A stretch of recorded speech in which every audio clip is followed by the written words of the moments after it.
আল্লাহ রাব্বুল আলামিন বলেন, কিতাবুন আনজালনাহু ইলাইকা লিতুখরিজান নাসা মিনাজ-যুলুমাতি ইলান-নূর। জোরে বলুন আল্লাহু আকবার। আল্লাহ রাব্বুল আলামিন বলেন, আমি আল্লাহ রাব্বুল আলামিন কোরআন আল কারীম এই জন্য দুনিয়ার জিন্দেগিতে পাঠাইলাম, যারা অন্ধকারের মধ্যে পড়ে আছে, নিমজ্জিত জায়গার মধ্যে পড়ে আছে, যারা ম্যানহোলের মধ্যে পড়ে আছে, তাদেরকে যেন আমি কোরআন আলোর রাস্তায় নিয়ে আসতে পারি, ইহদিনাস সিরাতাল মুস্তাকিমের পথে যেন এই বান্দা উঠতে পারে। এই কারণেই আমি আল্লাহ রাব্বুল আলামিন কোরআন আল কারীম দুনিয়াতে প্রেরণ করেছি। আমার বন্ধুগণ, আমার ভাইয়েরা, আল্লাহকে যদি আপনি প্রশ্ন করেন, আল্লাহ তাআলা আপনি কোরআন আল কারীমটা যে পাঠাইলেন কোন মাসে পাঠাইছেন বলে দেন আমাদেরকে। কোরআন জবাব দিতে পারে কি পারে না বলেন? কোরআন সুন্দর করে জবাব দিচ্ছেন, শাহরু রমাদানাল্লাযী উনজিলা ফীহিল কুরআনু হুদাল লিন্নাস ওয়া বায়িনাতিন মিনাল হুদা ওয়াল ফুরকান। জোরে বলুন আল্লাহু আকবার। আমি কোরআন দুনিয়ার জমিনে পাঠাইলাম, রমজান মাসে পাঠাইলাম, প্রথম দশকেও পাঠাই নাই, মাঝখানের দশকেও কোরআন আল কারীম পাঠাই নাই, শেষ দশকের এমন মেজর রাত্রির মধ্যে আমি আল্লাহ রাব্বুল আলামিন কোরআন আল কারীম পাঠাইলাম।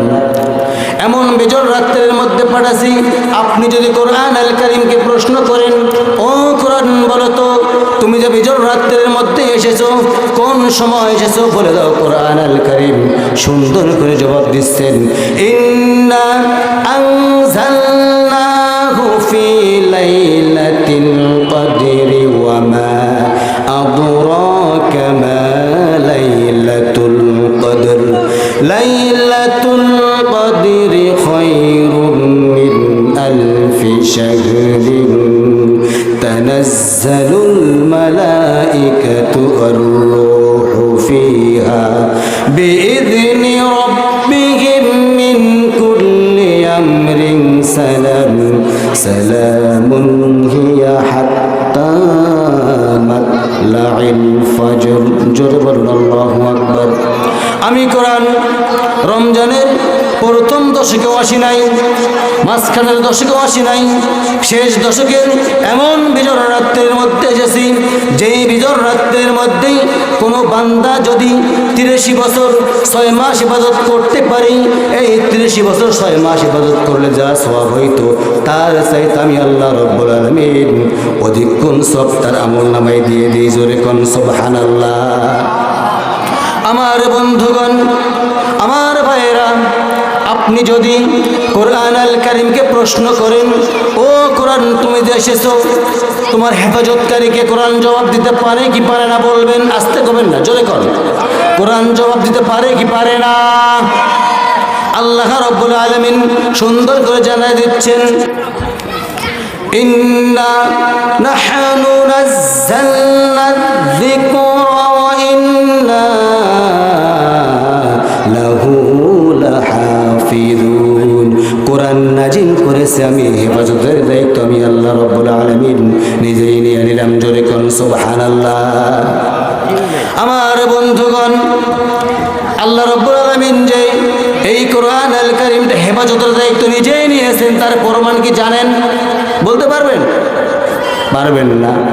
কোরআন আল কারীমটা প্রত্যেকটা হাফেজের সিনার দিলের ভিতরে আল্লাহ রাব্বুল আলামিন নিজেই কোট করে দিয়েছেন। যত কোরআন আল কারীম আপনারা পড়ায়া দেন না কেন, জ্বালায়া দেন না কেন, কোনো লাভ হবে না। আল্লাহ রাব্বুল আলামিন নিজেই বলেন, আমি আল্লাহ রাব্বুল আলামিন এই কোরআন আল কারীমটাকে সরাসরি বান্দার সিনার ভিতরে ঢুকাইয়া দিয়েছি। আমার বন্ধুগণ, এই তো 5ই আগস্ট চলে গেছে 2024 সাল। আজকে কত সাল বলেন? 2025 সাল। 2024 সালের পূর্বেও কিন্তু আমরা কথা বলতে পারি না এই ময়দানের মধ্যে শান্তি মতো। বলতে পারছি কেন? কিসের ভয়? আওয়ামী লীগের ভয়। ভয় করবো কাকে বলে? আলামিন বলেন, দুনিয়ার জমিনে যারা ফিতনা সৃষ্টি করবে তাদের জন্য কিছু মেসেজ দিচ্ছি আমি আল্লাহ রব্বুল আলামিন কোরআন আল কারীমের মধ্যেই স্পষ্ট করে জানায় দিয়েছি, কাউকে ভয় করবে না। ভয় করবে কাকে বলেন? আসতে বলবেন না, কাকে ভয় করব? আল্লাহকে ভয় করব।